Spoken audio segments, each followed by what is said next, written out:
বিরতির পর স্বাগত। সামনেই রয়েছে চ্যাম্পিয়ন্স ট্রফি ভারতীয় দলের তালিকাও ইতিমধ্যে প্রকাশ হয়ে গেছে, কিন্তু সেই তালিকা থেকে বাদ পড়লো সঞ্জু স্যামসন। তবে কেন বাদ পড়লো, এত ভালো খেলার পরেও কেন তাকে বাদ দেওয়া হলো, তা নিয়ে কিন্তু একরাশ ক্ষোভ উগরে দিলেন সঞ্জুর বাবা। চ্যাম্পিয়ন্স ট্রফি থেকে সঞ্জু বাদ পড়ায় ক্ষুব্ধ বহু প্রাক্তন ক্রিকেটার। নির্বাচকদের বিরুদ্ধে পক্ষপাতিত্ব করার অভিযোগও কিন্তু এবার উঠতে শুরু করেছে। সেই বিষয় নিয়ে আমি বিস্তারিত জানবো। টেলিফোন লাইনে যুক্ত হয়ে গেছে ক্রীড়া সাংবাদিক বিপ্লব চন্দ্র। বিপ্লব, তো চ্যাম্পিয়ন্স ট্রফি থেকে বাদ পড়েছে সঞ্জু স্যামসন, আর এই বিষয়গুলিকে কেন্দ্র করে এবার সঞ্জুর বাবা একাধিক প্রশ্ন করছেন এবং বিসিসিআই এর দিকে আঙ্গুল তুললেন তিনি রীতিমতো। কি বক্তব্য ছিল সঞ্জুর বাবার? ওটা বলা হয় স্বাভাবিক ক্ষেত্রে শুধু আজকে সঞ্জুর বাবা বলে নয়, গোটা ভারতের কাছে কিন্তু বিসিসিআই যে দল ঘোষণা করেছে চ্যাম্পিয়ন্স ট্রফির জন্য, তার কিন্তু রীতিমতো একটা সমালোচনার সম্মুখীন হয়েছে বিসিসিআই কর্তৃপক্ষ। কারণ এবার চ্যাম্পিয়ন্স ট্রফিতে যেটা প্রত্যাশা ছিল যে ঘরোয়া ক্রিকেট গুলিতে সঞ্জু স্যামসনের পারফরমেন্স, অসাধারণ পারফরমেন্স এবং একটা আত্মবিশ্বাসী ক্রিকেটার হিসেবেই কিন্তু বর্তমানে ভারতীয় দলে রয়েছে।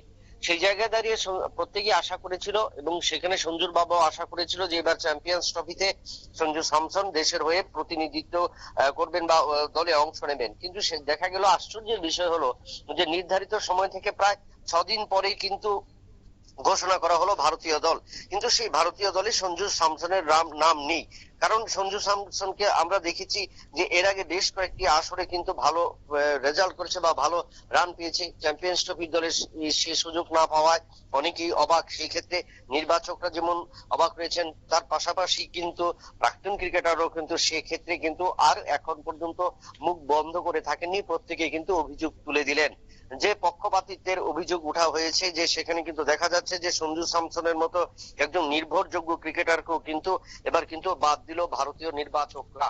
তবে এই জায়গায় দাঁড়িয়ে সঞ্জু স্যামসনের বাবাও কিন্তু একটা অভিযোগ করেছেন যে পক্ষপাতিত্ব একের পর এক হয়ে চলছে এবং যার কারণে কিন্তু ভারতীয় ক্রিকেটাররা যারা আমরা দেখলাম নিউজিল্যান্ড সফর বলো বা এবং ঘরের মাটি অস্ট্রেলিয়ার সফর এবং সেই ক্ষেত্রে চ্যাম্পিয়ন্স ট্রফির টেস্ট চ্যাম্পিয়নশিপের লক্ষ্য কিন্তু ভারতীয় দলের যে নির্বাচন করা হয়েছিল সেখানেও কিন্তু তারা অনেকটাই ব্যর্থ হয়েছে। তো চ্যাম্পিয়ন্স ট্রফির ক্ষেত্রে সঞ্জু বাদ পড়ে মনে করছেন, তার বাবা বলেছেন যে কেরল ক্রিকেট সংস্থার কিছু কর্তা তার ছেলেকে পছন্দ করে না এবং তার ছেলের এই পছন্দ না করার কারণেই কিন্তু সঞ্জু স্যামসনকে এই ভারতীয় দলের যে প্যানেল ঘোষণা করা হয়েছে, যে দল ঘোষণা করা হয়েছে, সেই দলে তাকে রাখা হয়নি। কারণ বর্তমানে তিনি আরো অভিযোগ তুলেছেন বিজয় হাজারে ট্রফিতে ভারতের হয়ে একদিনের ম্যাচ খেলেছেন এবং বেশ কয়েকটি টুর্নামেন্টও কিন্তু কেরালার হয়ে খেলেছেন, কিন্তু সেখানে এত রান পাওয়ার পরেও কিন্তু তাকে দেখা গিয়েছিল বেশ কিছু মতবাদ করায় এবং সেক্ষেত্রে কিন্তু কেরাল ক্রিকেট অ্যাসোসিয়েশন যেটা ছিল তাদের কাছে কিন্তু সেই জায়গায় কিন্তু অনেকটাই চোখের আড়ালে পড়ে যায় সঞ্জু স্যামসন। এবং যার কারণে কিন্তু সঞ্জু স্যামসনকে এবছর চ্যাম্পিয়ন্স ট্রফির যে দল, সেই দল থেকে তাকে রাখা হয়নি। এইটা ছিল সবচেয়ে গুরুতর অভিযোগ। তার পাশাপাশি আরো বলেছে যে দল গঠনের ক্ষেত্রে শুধু আজকে সঞ্জু স্যামসন নন, বেশ কিছু ক্রিকেটারদের কিন্তু জীবন অনেকটা সংশয়ের মুখে বা জীবন কিন্তু চ্যালেঞ্জ হয়ে দাঁড়িয়েছে।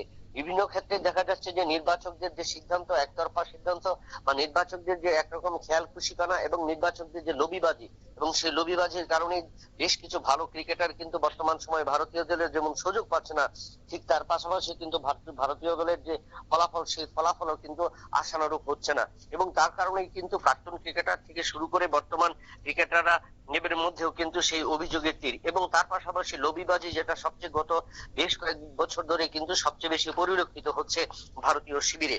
কারণ রোহিত শর্মার সাথে একটা বাকবিতণ্ডা বা রোহিত শর্মার সাথে তাল মিল না থাকার কারণেই কিন্তু রবিচন্দ্র অশ্বিনকে কিন্তু অবসর নিতে হয়েছিল। তার পাশাপাশি আরো বেশ কয়েকজন ক্রিকেটার কিন্তু ইতিমধ্যে অবসরের সিদ্ধান্তের পথে।